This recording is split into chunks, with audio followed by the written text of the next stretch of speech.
forces will give the Jedi his power. The ability to speak does not make you intelligent. This is where the fun begins. This is the way. This is the way. Welcome back to another episode of Let's Talk Star Wars. I am Lex, and with me is... Pat. What's going on, Lex? Not much, man. Just another day, another episode. Or I guess another week, another episode, because we are only every Tuesdays. But just chilling, man. I went back to work after being on vacation for Rebel ScumCon, and that sucked. I'm ready for another vacation, so... Let me tell you, I have watched, I can't tell you how, I felt like I've been at that con. I've watched countless hours of you, Ricky, Tony, all the other people who I met through the connections of you guys, watching all their rips and sips and Wills and Mortis FMs. Like I have watched so much that I felt like I was there. So I feel like I've seen it all. I've seen the cool pulls from the rips and sips. Like I feel like I was there, and I really miss being there. So you guys had a great time.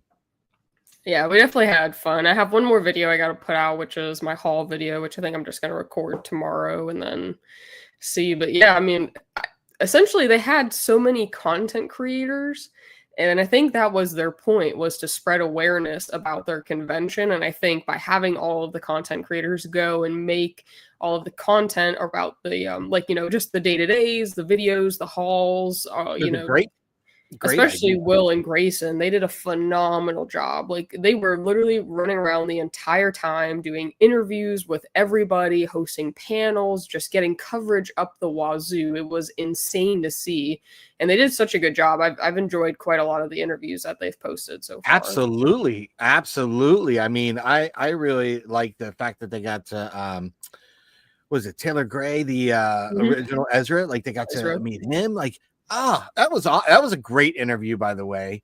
But all their interviews were fairly awesome. Like, they got to speak to everybody. It was cool, calm, and collective. It was like they were just hashing out with their own, with people like us. So it was really cool to see. And I think the guests enjoyed the questions and everything just as much as we would ask. They enjoyed them. So it was a good time. Looks like it was a good time had by all.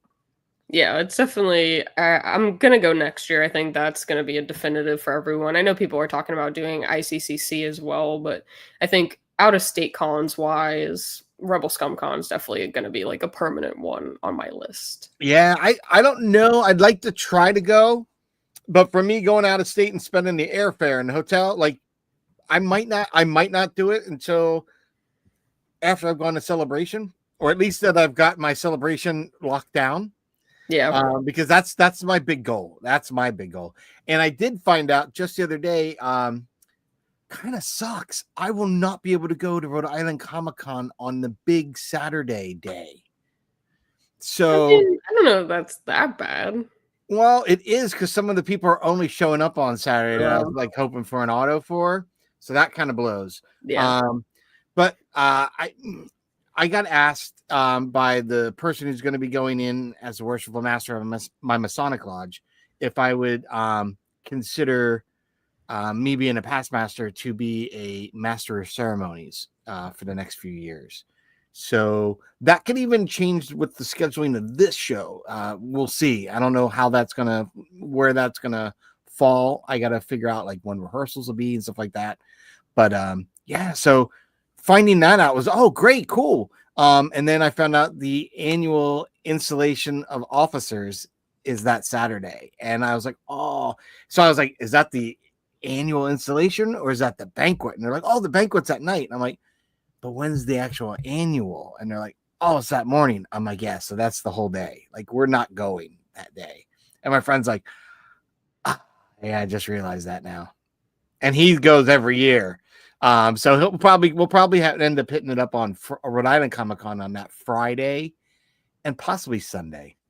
I mean, honestly, with the amount of cons I've gone to now, I really don't look forward to Saturdays. I know just because Saturdays, it's the busiest day. It's funny you say that. Not a lot of people are able to go on Fridays because they're working unless they're able to get off. So usually Friday's a lot calmer. Sunday is usually people's reset day. They got to go run groceries, cook for the week, whatever they got to do. So usually Sunday isn't busy either.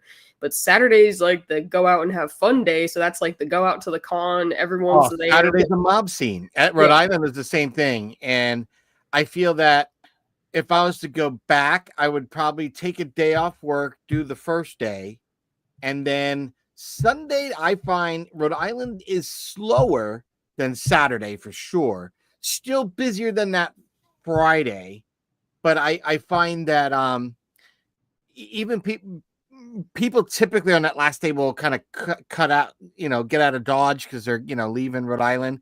And that's where I see more of the celebrities kind of bailing on a Sunday. Like as the day gets later, they'll start to be like, yeah, we're all going to meet up and we're canceled. Yep, canceled. And that almost happened to my wife with Charlie Hunnam. She happened to be the last person they cut off. And she was like, by God's grace, I think I would have lost my shit if I was there and they put the stanchion like, sorry, no more after this. But she got in and she was super excited. But he told her right after that they were going out for a lunch, like him and the cast, because they hadn't seen each other in like 4 months.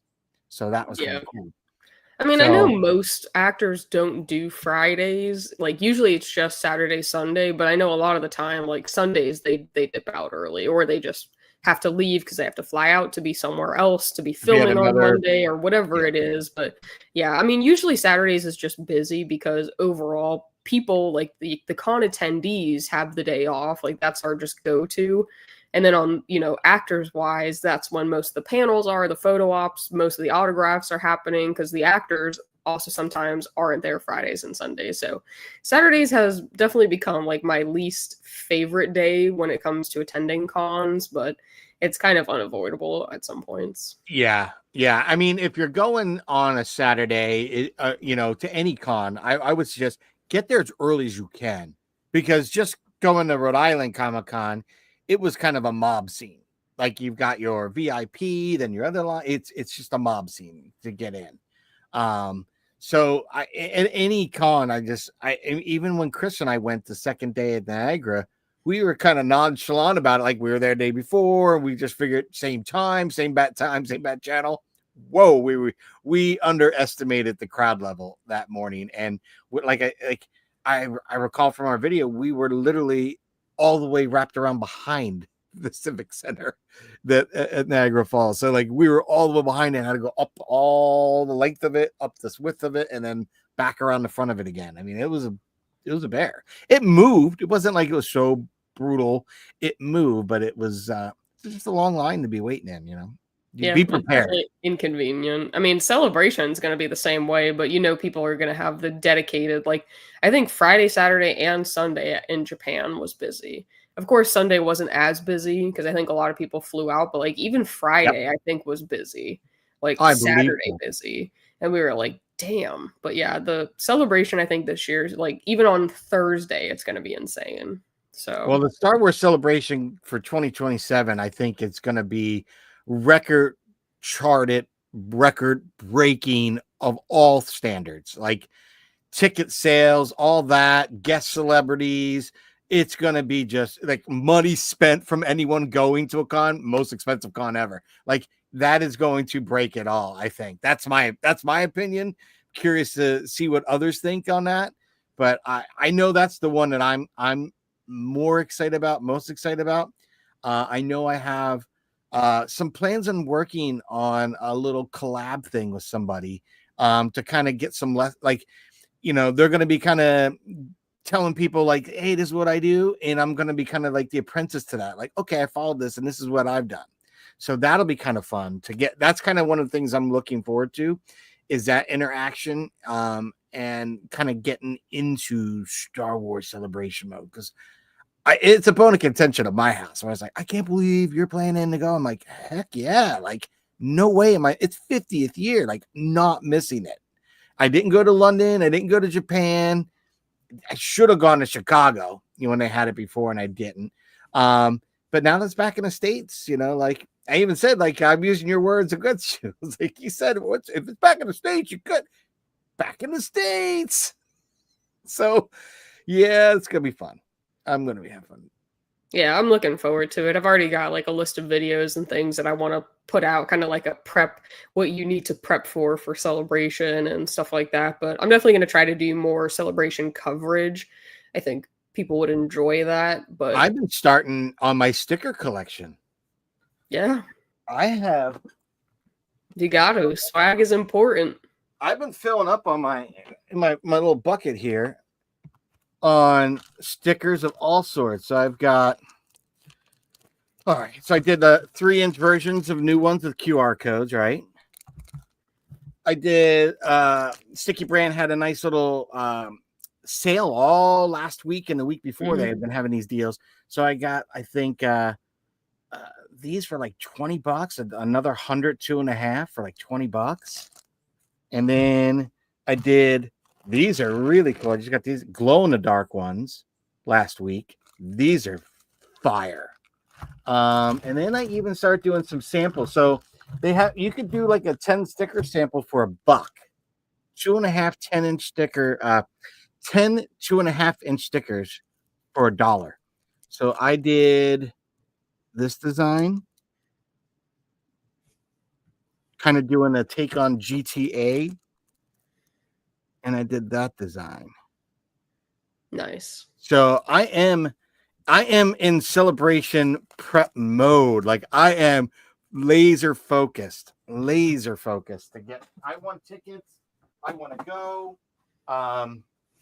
I might forego all Christmas and birthday and Father's Day's gifts for until 2027. That's the only thing I want. Like honestly, if you anyone, that's what I want more than anything in the world.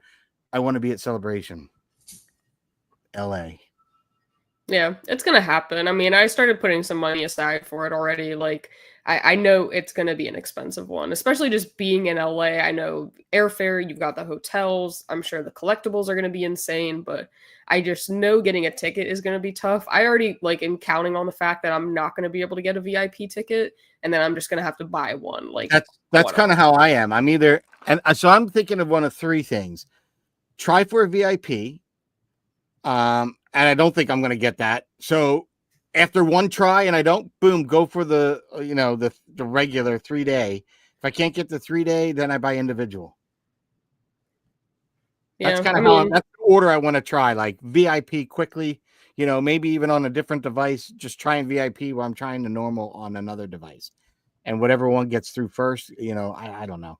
I think you just have to guarantee a ticket in, whether it's the 3-day or you buy them individually. I mean, for Japan, I had to buy them individually. And honestly, I think it came out to be the same price as like the 3-day. That's like, really wasn't probably a $15-20 difference. It wasn't that significant, but the VIP and the 3-day were already sold out. So I just bought the days individually, which I kind of liked because I got the 3 individual day badges. So like I had 3 separate badges rather than just the one day. 3 different pieces of badge artwork even. Yep. So I had the Friday, Saturday, Sunday. But I mean, if I can get the 3-day, I think that'd be ideal. I'm already putting it in my head that the VIP isn't going to be available. Like, because even for Japan, it's sold out like instantaneously. And I think with LA, it's going to sell instantaneously. The 3 days, like individually, kind of lingered for a little bit. I don't think that's going to be the case for LA. I think everything is going to go within the first like hour. Like, I think it's going to be that highly sought after. Yeah, I agree. I think that is the con of 2027. It's going to be the hype. I mean, it's going to be the con for Star Wars. Like that is going to be the Star Wars mecca. I mean, other people aren't big Star Wars fans. So I don't know if it can be considered like the Star Wars con or like the con of the year because, San Diego's big, things like that. But I think as far as Star Wars goes, that is like the mecca in the community. Yeah. And I'm hoping and I'm trying to work on some things to get some traction.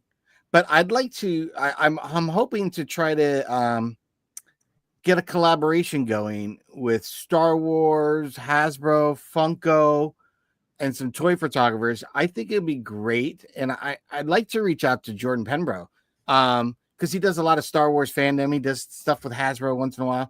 I'd like to do something because he used to do something a couple years back where he highlighted on different Star Wars fans and their fandoms.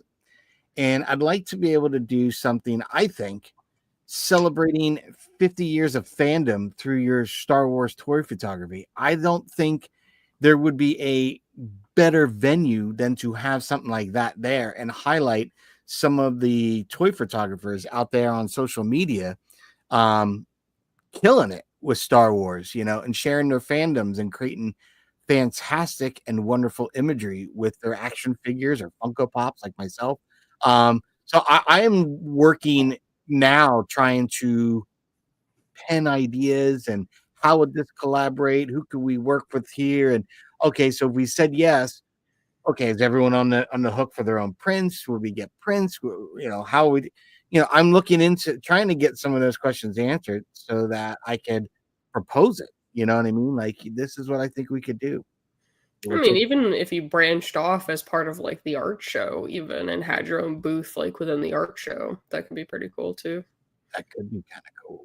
But I don't know. We'll see. We'll see. I mean, you got some time, but you definitely got to be quicker about it than not. I mean, it is in 2027, but I mean, the end of the year is already like, I mean, 2025 is over, then give it 4 months and we'll already be like, I mean, I think probably by May, the tickets are going to go on sale. I'm thinking if it's similar to what Japan did, I think by May, the tickets, like beginning of May, tickets are going to go on sale. So, and then I think from there on out, everyone is just going to be in celebration prep mode. Hey dudes, I just opened my deluxe Wicket and it's amazing. Oh, sick. What kind of Wicket? Like a sideshow? I know they did a Lego Wicket. So. I was wondering. That's what I was thinking. Maybe I don't know if it's the Lego version's considered deluxe, but Christmas, a handful of small actors. Guess this fan is Elijah Wood, Sean Austin. Yeah, I missed this. Did you? I didn't know if we had hit these. Mm-mm.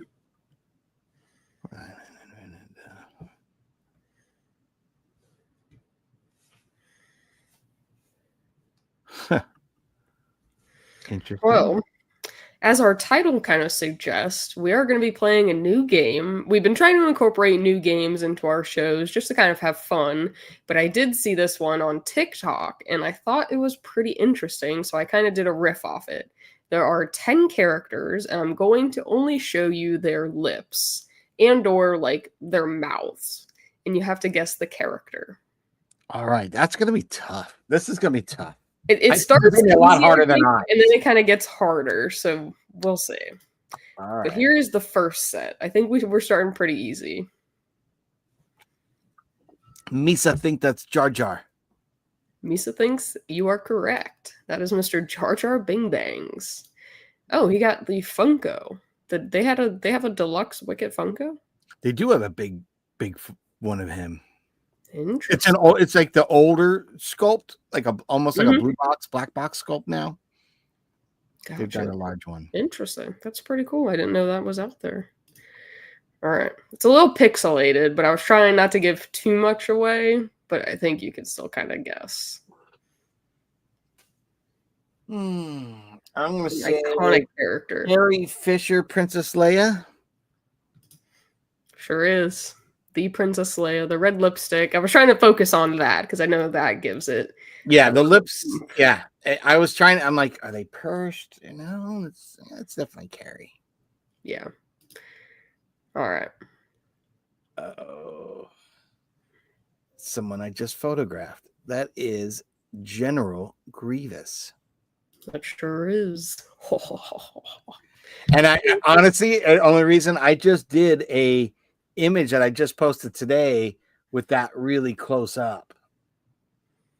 So that's, I was like, and I spent a lot of time because it's literally close up of the mask. So I worked a lot on the eyes, and I was like worried about how much do I show of that grill down here. So I was like, I know exactly what that is. He's a pretty iconic looking droid cyborg. I think he's considered a cyborg, but I don't know. Yeah, I would think he's a cyborg because he is. Yeah. There's human aspects to him. Yeah, there is a biological aspect to him. There is something there. It's just cool. And when I was working on him recently, what I liked about The Funko Pop I used for reference that I photographed wasn't one of any of the newer ones. It was one of the original ones. There was that Walgreens one with the two blades, and he's got the cape and everything. What I really like is all that detailing under the mask around the eye. But as Funko usually does, it's just a black eye. So I had to tweak it in my shot where I made it yellow. And then the more and more I kept watching like Tales of the Empire or this, I went back to Tales of the Empire and some other stuff when I was watching, and I was looking at the eyes and realized I need to do not just yellow, but it's kind of got like a snake eye. Yeah, it's got like a little slit Kind of to thing. it. And then there's red over top of the yellow. There's like red behind that a little bit. Like it's got this fiery anger in his eyes. And I never really noticed that. So I was paying attention for the image and I was like, oh, so very cool. Love this character. Yeah, Grievous is definitely a unique one for sure. General Kenobi.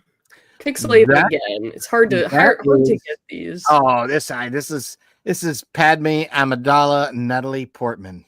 It sure is. The best lips in Star Wars. Just kidding. Dude, I had a crush on her. It was when she was in Star Wars. I was like, man. Yeah. She's a fan favorite. So Yes. Oh, that is. I don't know the actor's name, but that is Ninum. It sure is. He definitely has a unique situation. I don't know how to describe what's going on. I kind of felt it was like kind of like a fish. Yeah. You know, you got what are the gills here that you can kind of pull on? It's kind of reminded me of that, the way they did that. Yeah, it's definitely an interesting one.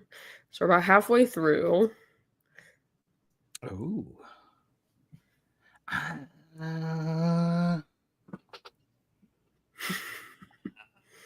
I was gonna say Dedra Mura, but I might go Mommy Mothma. Mommy Mothma. It is indeed Mommy Mothma.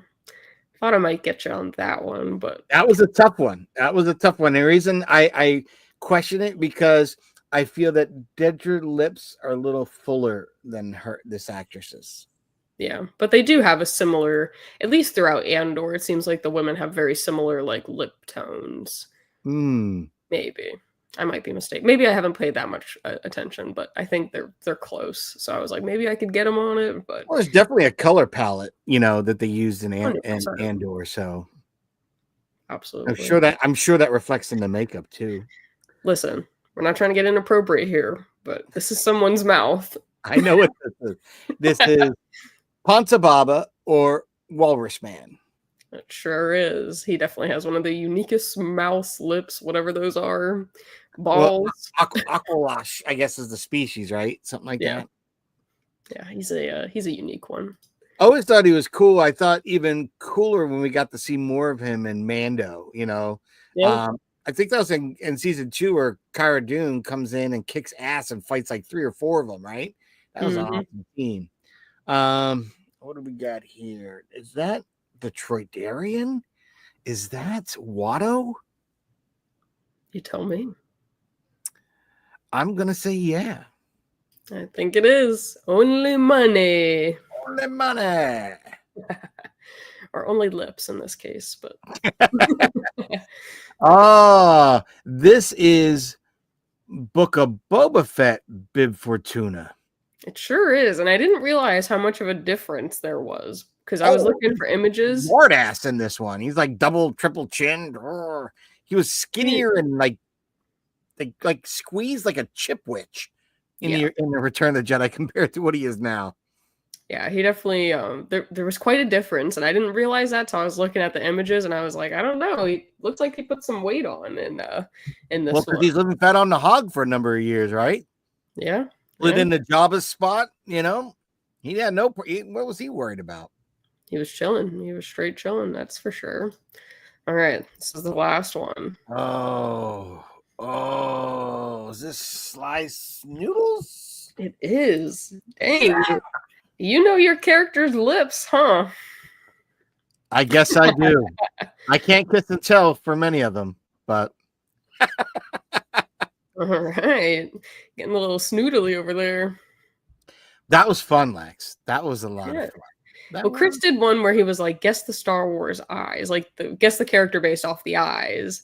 And I was like, we could do guess the character based off their lips or mouth or whatever. I mean, most of them have lips, but some of the creatures, it doesn't seem like well. they The do. other one you had come up with that you had me do a week or so ago with the Guess baby the portraits, actors. Mhm. that was excellent. That was Yep. and that takes some work to find that kind of stuff. So that was fun.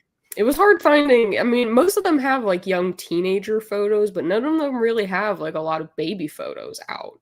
So it was hard trying to search and find. And then some of them, when they're teens, they look the exact same that they look like. A Grief Karga, he had his, but like he was like macho and he was like a boxer. And I'm like, I can't use that. Like, yeah, obviously he's younger, but like you could easily tell. You know exactly who it is, like, right? It's not a challenge. So, but yeah, let's go off mom's keyboard. Trying to type. They like laying on the keyboard. So the next thing that we're gonna talk about on tonight's episode was our top 5 white whale collectibles. And for those that don't understand what the white whale to us in collectibles is, or what we're referring to in our case, is the top 5 collectibles you would get, bar none. Money wasn't an expense, spare no expense. You have access to get whatever you wanted. And it doesn't have to be like a normal, like a Funko Pop or a sideshow. Top 5, whatever you could collect, if you could get something, what would they be? Lex, you go with I'll let you start off with your number 5. All right, number 5. It's nothing like super crazy, but one of the Lego sets that I've always wanted for like the longest time is the original Ghost in Phantom. Like ever since I got back into Legos and kind of discovered and watched Rebels, I was like, this is one of my favorite ships. So, I mean, they did release the new Ghost and Phantom 2. So I was able to get that one, but I do want the original. I think there's something about like the minifigs that come with it, the character, the look. I mean, I do like the build on this new one. So I'm sure the original one's not as good, but there's just something about having the original Ghost Lego set that I really want. So that is one of my white whales for sure. I think my number 5 was doing, I think it was the artist Hildebrandt. And it was weird as it is, a person that was one of the first employees at my company, his daughter and him are friends with that artist. She's like, I think his daughter is like an attorney now for the Red Sox or whatnot, but they know this family. And I said, oh man, if you could, he's like, oh, I wish you could have come over, because before he had passed away, he went over and he said something like the day after he had gotten back, like he had, oh, I wish I had known, I would have. I was like, Dennis, come on. You walk by my desk every day. What are you talking about? You only knew. I said, come on. But I would have liked to get, and I still want, and this is like one of those kind of awesome, I want one of the very large original 1977 release posters of Star Wars, and that big one with the head and Luke holding the lightsaber up and Leia kind of off to the side, all sexy. Like, I want that original artwork, one of those big, large posters, original. I would love that. And that's going to cost some cash, Ola. But I would love to get one, even if it was in semi-good condition, that I could still, again, I would restore it, right? If I could get it restored, I'd pay the restoration on it. I would love to have that. That to me is something I just remember as a kid, having the cheesy old iron-on shirts we used to love to buy.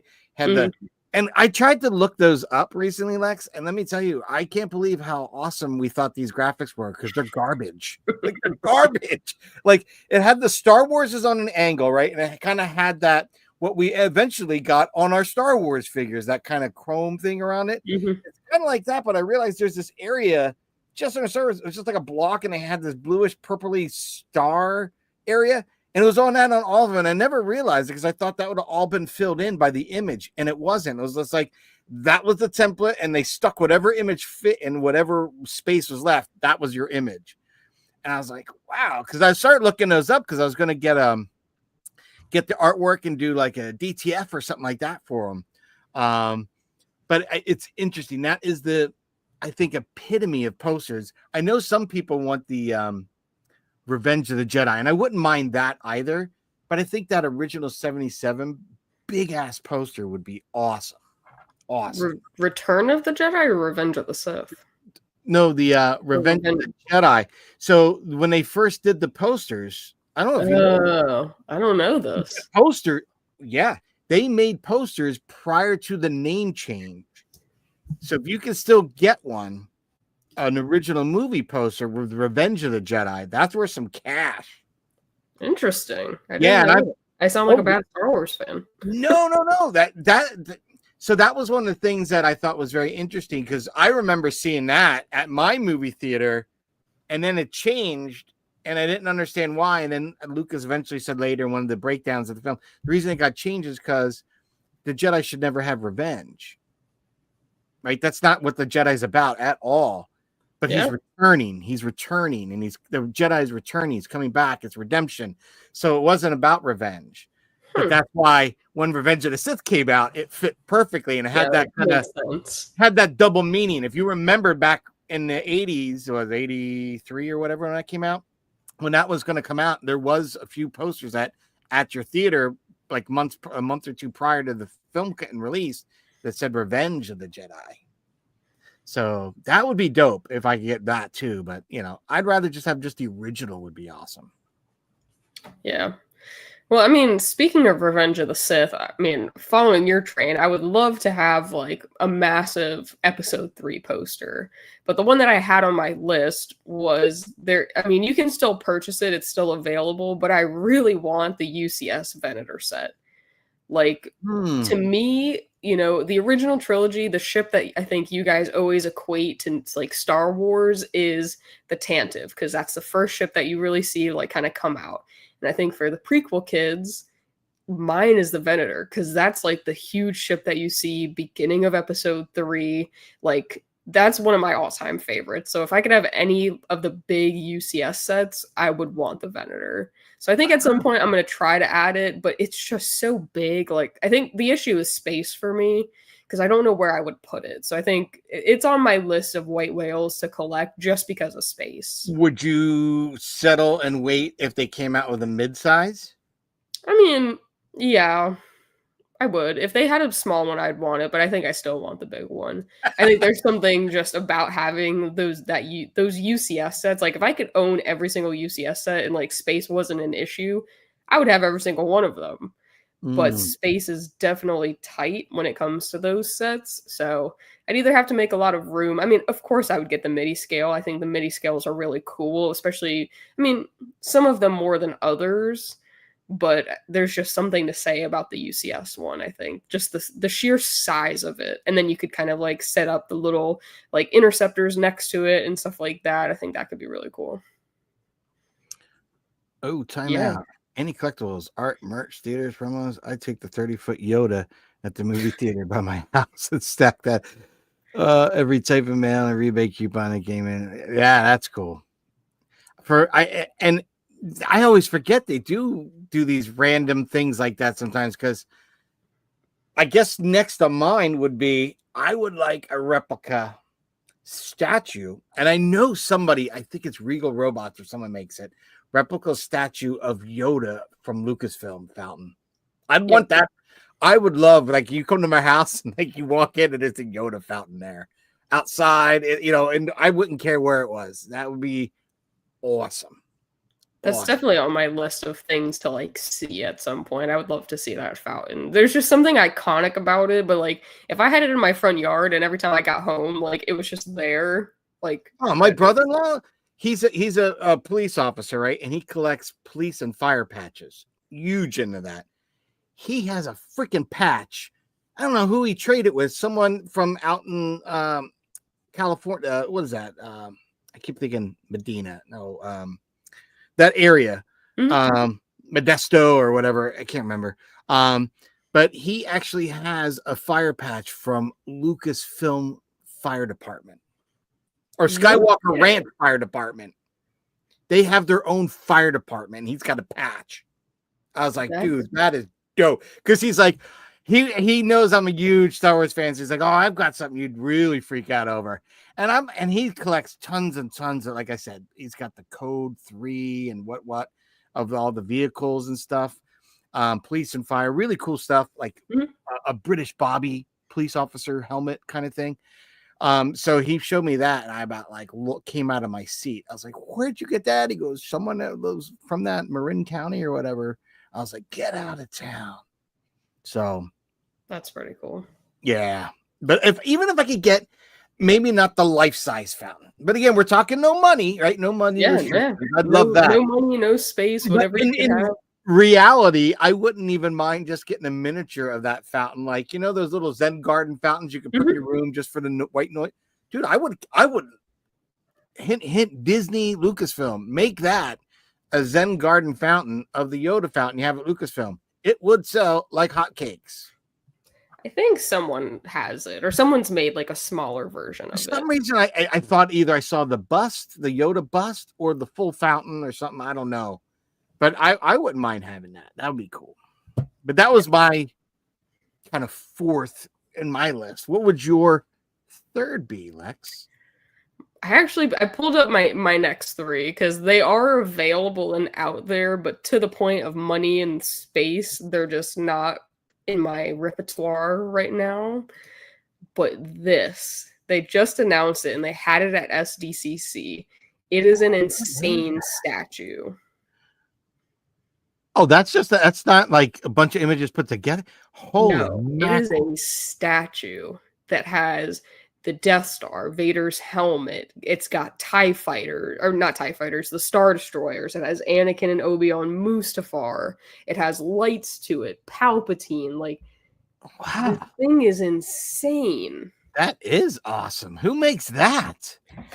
This is by PCS, but they're selling it through the Sideshow website. But dude, it's insane looking. That looks like a movie poster made into a 3D sculpture. Dude, it's like crazy. And then you've got the ships coming off of it, like that is sick. Absolutely insane. Vader kneeling to Palps, like just the start, like what's that retailing for? Holy smokes. $2,204. I'm buying that next week. Available for pre-order. Expected to ship end of this year, beginning of the next. We break out the wallet.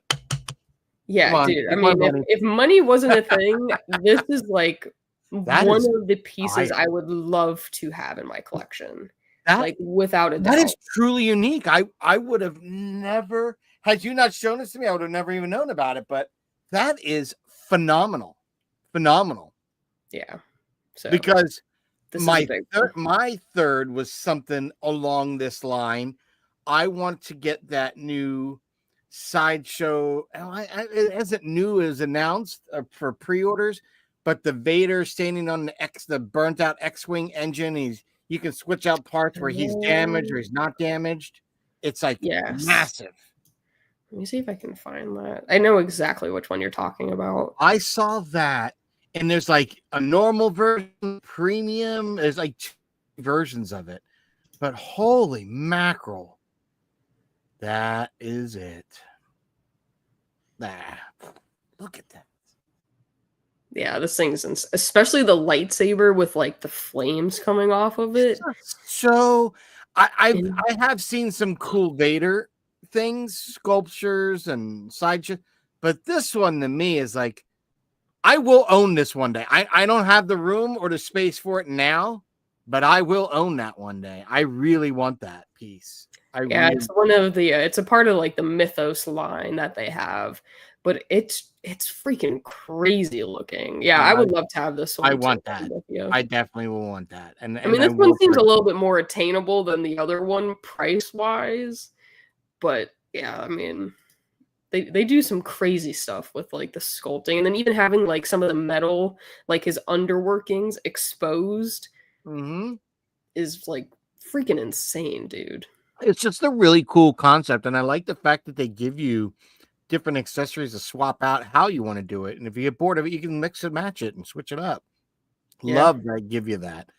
But that's just, to me, that would be like centerpiece in my collection room. Like that is like right now I laugh because I was telling my friend, like, oh, he goes, what the hell are you talking about centerpiece? He goes, you don't have a center, you've got an everywhere piece. He goes, like, you still have to find a place. He goes, your Razor Crest is sitting under your shooting table. The ghost. Your ghost is sitting on top of the ghost box. You know, it's in another room sitting on top of the ghost box. And, you know, we still never fixed it. I said I was going to do it last summer or this summer. Never got done. But I want to fix up that old TV stand that I saved so I can use that as a display for ships top and bottom. And the bottom, I was going to try to make like a hanger, the top like a landscape, put the ghost on the top, and then that's in the bottom. But I just haven't gotten. It's just life happens, and you know, I create other content and other things when I'm not, you know, working and being, you know, the family guy. So that is like the last of my things that I get to. But I would like to get that done because I would like to have this whole room completed. Like this area that I'm in now is done. The other room, haven't even touched it. The walls are still golden yellow. Haven't even gotten to it. Like when I put the 4 shelves in there, the 4 bookshelves, it was just to put them in there and get them in there. And then I as I started opening stuff, I was like, oh, let me move some stuff over here. And it's only temporary. And then like they're full. Those shelves are already almost full. So my friend's like, I thought you weren't going to fill those yet. I was like, yeah. I wasn't supposed to, but it happened. It just happened. You bring a shelf and like stuff just goes right into it. You know, it's like it's a vacuum. Yeah, space wise, I think my apartment's 850 square feet, but it's not like another bedroom, it's like a den space is how they like sold it. It's a den space that it could be used as like an office or like a kid's bedroom, but I have it as like my office / collection room. So it's not the majority of my apartment. Like I think most of the square feet is like not Star Wars, but within the room that I have, it is smaller than like a typical bedroom size. Like I think eventually if I can move into like a 2-2 or something, like and just have one room be all Star Wars, I would go buck crazy on getting some big pieces. Like nothing terribly expensive, but like some of these mythos statues, like things like that, or even like UCS sets, it'd be easier. But with where I'm at now, like I do have space for things, but it's, you know, space is still short. You know, the more things you get, the less space you have. But I wouldn't mind having a Han Solo frozen carbonite by the door. That like that's my number one, but I think it's a different type than what you're thinking. But my number 2 is something that I've seen a few collectors have, but it is the Star Wars Emperor's Throne armchair by Regal Robot. I think this thing is just sick. Like, could you imagine just sitting in the Emperor's Throne, like while you're working, editing videos? Like, I almost purchased that a year ago, but did you really? I did. I refrained because I was worried about Christmas gifts for the kids, so I was like, screw it. And I never, you know, that money got blown on Christmas gifts and stuff. But I had put some money aside. I was like, oh, I want to get that. Then it was like, but I need a new MacBook Pro and I need a new iPhone. I was like, there goes that money. But yeah, I want this. But you know what? He has 2 different styles of this. He does have 2 different. He has it's only like $100 difference. But like, I don't know. I don't know which one I would want. This one or the one with like the flat base. I think this one would be easier to kind of move around. But I think either variation of it, like I'd like them both. I mean, they both look great, but in practicality, I think the roller one would probably be best. You know, because it would be more flexible. Yeah, the other chairs or something. That's what I asked for last year for Christmas. I didn't get them. Santa did not deliver. I want those. I still want to get those. I want to get the cantina chairs, and I want to get a do-back couch. That could be. I mean, these are definitely really cool. Those are dope. Imagine just having like a whole like couch of these, and then you could just create like put like a little Dejaric table in the middle of it. That's like your like. You know what's funny, Lex? Do you want to hear my idea? When I bunch, because these are definitely, I'm going to get that chair and I'm getting these. When I do this other half, these are the chairs I want to put in there. And I was going to buy a small little coffee table for 2 kind of thing, the size of a Dejaric table. and have it like, I think you can actually get them made. I don't think he does one. But Yeah, get we like can that, look so and it'd be see. in between. So if I ever want to have people over and do an interview, or just have people over, yeah, it would be cool to have. I mean, he has this coffee table too. That's got like the falcon. But yeah, I mean, having that like setup, feeling like, you've created your own like cockpit or whatever it's called in the falcon, like with the Dejaric table, those seats, that would be cool. But the Emperor's chair is definitely my number two. That's something I would love to have. I mean, I don't think the price is like outlandish for what it is. Like, I mean, it's Regal Robot creates very high quality stuff. So I think like the price is very reasonable, especially for what you're getting. But just something I'd like to have at some point, but it's my white whale at the moment. All right, so it was kind of tough as my number two. What would it be, right? So I'm thinking I have unlimited budget, right? What could I get? Like, what would I want? So I was thinking there's three things in this realm.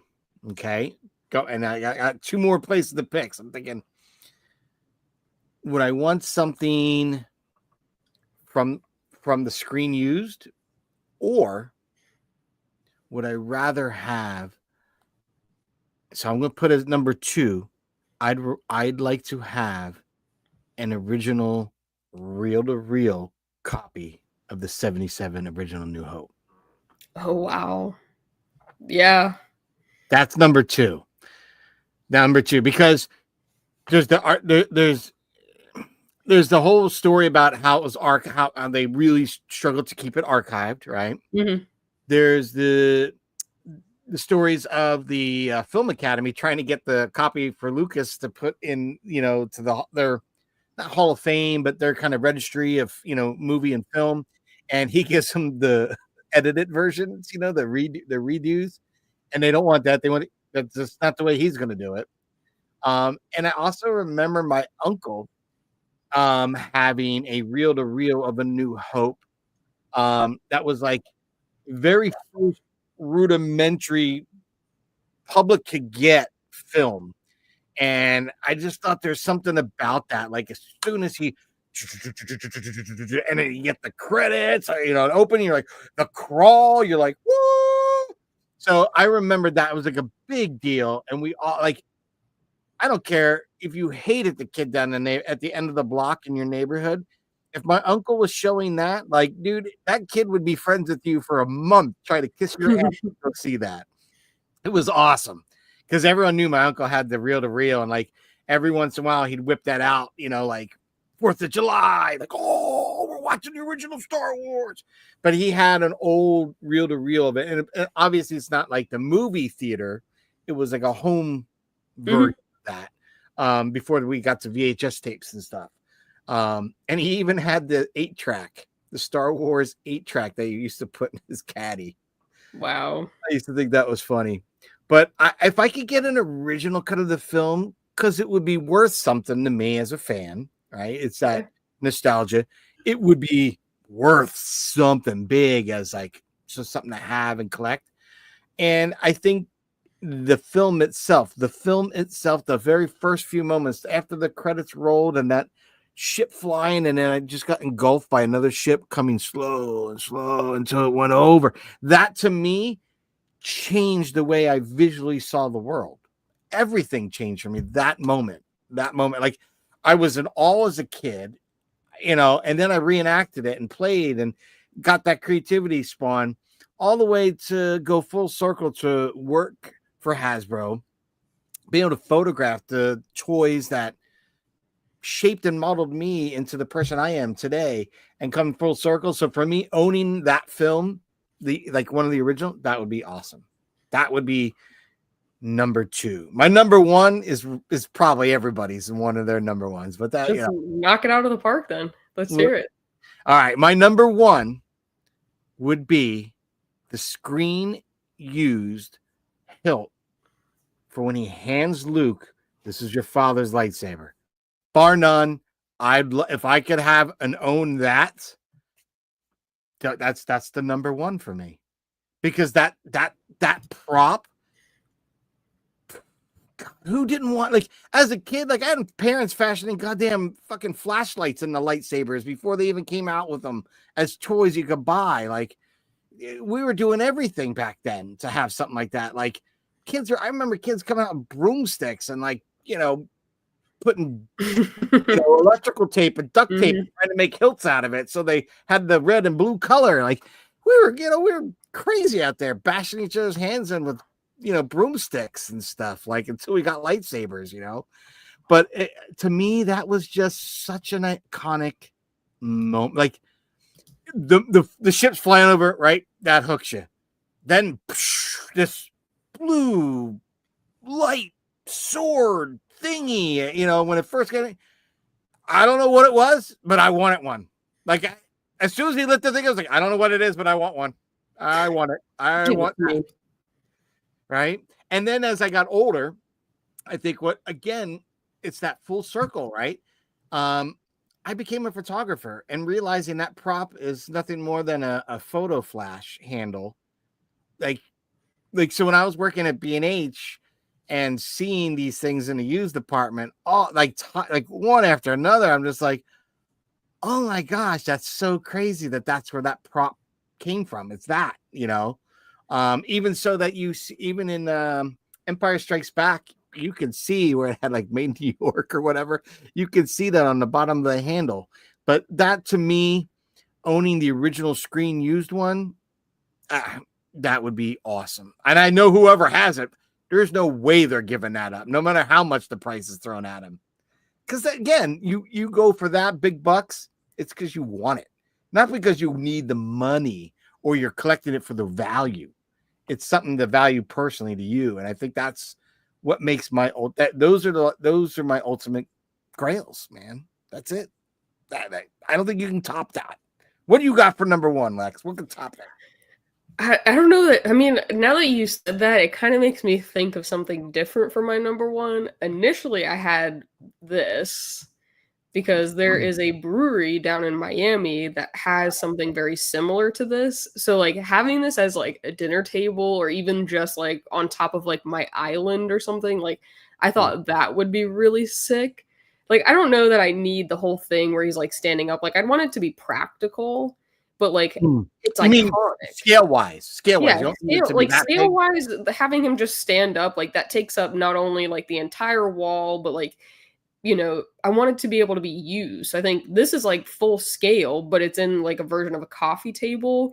I don't know that I'd use it as like a coffee table, but like a dining table, or even like if it was just like my main island, like in my kitchen, like that would be insane. Ooh. But then you started saying the lightsaber. And honestly, I think one thing I would love to have is like the screen used Anakin's lightsaber from episode 3, like the one that he physically did the Obi-Annie with, like, yeah, like used by Hayden, spun by Hayden. Like, to have that would be insane. Like, this would be cool. Like, and I don't think that this is like so out there, but like, no, honestly, I was gonna have one of these on mine, but I felt like it's so. I know a lot of people would hit that up. But my thought was not to have that. You know what I was gonna do something like very similar to what you wanted to do. Have some kind of have it have a practical use. Yeah. I would get that, but I'd have it mounted on a barn door, so it just you could like slide it, and you can use it. That's your door. Yeah, well, some people I know, they've like 3D printed versions of it, and that's what sits on their door. Like, it's mounted to their door.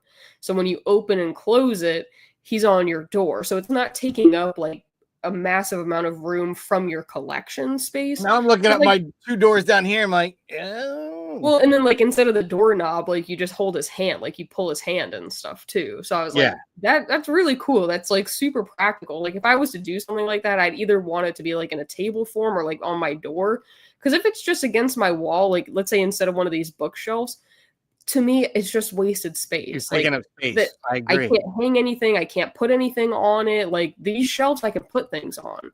As cool as that would be, I think, as a collector and where I'm at, like, it would just take up way too much space. If it's on my door, like, I don't really have shit on my door. Like, that would be really cool. Or if it was like a coffee table or something like that, or even like just like something where I could put like maybe some drawers under it, and then that's where I build my Legos on top of. Like that could be pretty cool. Yeah, But I yeah, like I don't that. know. I mean, if there was no money, no budget, I could have anything that I've ever wanted. It would be the Anakin lightsaber from episode 3 that he used. The Yep. Battle of Mustafar. It is by far one of my favorite battles. The Obi Annie is like a signature move. Like that's it. Like I would. I Want just saw that. him do that Obi Annie over at the Fan Expo in Boston. He was Yep. showing off. And then spinning Ewan it. tried to do it, and I was like, "You're not that cool. Yeah, That's his you're not move. that I know good, you're a dude. part of the name of the move, but you're not that cool." But yeah, Yeah, you're not Annie. like to hold something that he handled in one of my favorite movies would be insane. I don't know who has it or what it's even going for, but like if there was no limits, no bounds or anything, like I would love to have that. Yeah, I think that to me that would be just. I think that's so many Star Wars fans like that. That a particular lightsaber screen used from their favorite character has to be up there as one of the very top, because I think that is iconic. The lightsaber is iconic as Darth Vader's helmet. Like Yeah. you can't think Star Wars and not think Darth Vader and lightsabers. Like that's just kind of hand in hand, right? Those two basic iconic things from the franchise. Those would probably be the two biggest, I would think. Yeah, I So, think they straight up are. yeah, and more I keep thinking too, because I'm looking at my doors going, yeah, I like that idea of probably putting something on the door. Maybe I can get something sort of 3D printed and throw it on one of the doors. Maybe attach like little hangers, so you can hang it. I don't know. I don't know. I'll send you Sean, because Sean is the one who did it, and he's the one that 3D printed it. And then a few people have like done it since him, but I think he's the first one that I kind of knew that did it. But he has one on his door, and that's kind of like the entrance and exit to his like collection space. And I was like, that is, and I remember when I interviewed him about it, I was like, dude, you have a Han Solo and Carbonite? He's like, no, like, I mean, he was like, yeah, but like that's my door. And I was like, what? He was like, yeah, that's how I get in and out of the collection space. I'm like, that's crazy. Like, that's really cool. So, did he print it in pieces and then stitch it together? Probably. I don't think you could print something that right? large. Like, I mean, even if you had like one of the biggest 3D printers, like, in your house, I don't think you could print something that he probably printed it in like stages. That's what I'm thinking. Yeah, because I'm looking at my doors like that's got to be way too big. It's one piece. Has to be a multi-piece. Yeah, for sure. But let us know down in the comments, what 5 pieces would you add to your collection if money was not a problem, space was not a problem, if you could have whatever you wanted? Let us know. We're interested in hearing from you guys. We are very curious on this one. That was a really interesting topic we had today to discuss. So I think that'll probably wrap it up for us today, Lex. Why don't you tell people where they can find you? I know today Christopher's not with us. He has some familia in town. But where can people find you when you're usually not here hanging out with me and him? Well, I'm usually on my own channel, which is Jedi Lex, either Jedi.lex or _Lex, depends on the platform. But I just do everything and all things Star Wars, conventions, collectibles. I think I'm going to add celebration to it. And just news reactions. I think in September, I'm going to be going to Ocala Comic-Con, so that'll be fun. I've got a few more Rebel ScumCon things I got to post. Trying to get some new guests on for Beyond Tatooine, maybe even some returning guests. I don't know. Trying to figure that out. So definitely stay tuned. But Patrick, when you're not here with me and usually Chris, where can people find you? You can find me at Poptography and on social media, Poptography YT. Where you will find my latest in my On the Hunts, What's in the Box, as well as Funko Pop images I've been creating. And dropped one today. I know I've been kind of slowing down a little bit in the last few months because I've been just kind of using my Star Wars Saturday photo group to kind of come up with ideas, and that's the image. And even I might grab one that I've kind of photographed, either haven't shared yet or have kind of done, but I've retweaked it from back 3 years ago. Maybe it was one of the earlier ones. I kind of went and redid it a bit and like, I've gotten better at this skill here. Let me do that better. So that's what I've been doing, working on some new images lately and having some fun. like I was sharing with you prior to getting on, just going up the street to my local comic book shop a block away and seeing J.J. Abrams filming Ghost Rider. Pretty cool. I was sporting my Star Wars shirt, and I was gonna say you should have fixed the sequels, but I didn't. But my friend was like teasing me. He's like, are you gonna say something about the sequel trilogy? I'm like, no. And then the camera guy standing next to me starts laughing at our conversation today, Lex. He's just laughing. And I said, did you work on it? He goes, I didn't. I worked on part of the last one. He goes, but in all honesty, if the director in the middle didn't do that, the story would have flowed better because there's two. I said, as a fan and someone that had no idea what you're about to give some juice on, I said, yeah. I said, it felt like it was discombobulated. He goes, yeah, it was a lot of time wasted, plot holes. I said, Yep. yeah. So that was cool. And he was, and I said, so we worked. He's like, yeah, I worked on James Gunn, Guardians 3. I just did the Superman. Wow. I'm like, wow, okay, cool. Wow. So it was really cool just talking. And he said they just got, but this movie was mostly shot overseas in England. And they came back over here to shoot, like most principal was done there. And now they're shooting location because it's supposed to be taking place in Rhode Island. The story for Ghost Rider is supposed to be in Rhode Island. So I don't know. Like I said, someone comes out of my comic book store, which in the movie will be called Graffiti Comics. They were covered in blood and scream. So I have no idea what that is, but it was shocking. And then the rest of it was blocking and people walking and stuff like that. So I didn't really see much more than that tonight, but it was exciting. I mean, got a J.J. Abrams right across the street. My kids are tripping out like, oh my God, that's really him right there. Said, yeah. And they're like, sure is. my daughter was like, how did you know it was him? I said, because you can see there's all this equipment and then he's standing by where what I'm thinking is where you watch your dailies, right? You're watching what's getting shot right here. Yeah. Like, so he's there and there was a manner, you know how you watch so many behind the films? Like there's a behind the films, I just saw him kind of doing this and doing this talk. And I was like, that's J.J. Abrams. And as soon as he came out from behind, I was like, that's definitely him. 100%. So I grabbed the picture. It was pretty cool. But that's what I've been doing lately up here in Rhode Island, shooting, doing some stuff. And it was just really serendipitous because I just went there to the comic book store 3 days ago before they started switching the signs and stuff because he said they're going to be shooting. I didn't think like eminently, like in a couple days. I just figured, oh yeah, because I know they're in Providence shooting some stuff. Mm-hmm. Really cool to see the time capsule right up the block being a part of filming industry, and it's just kind of cool. A comic book store being tweaked to be a comic book store, and it has something to do with the plot of the movie. That I just thought was cool.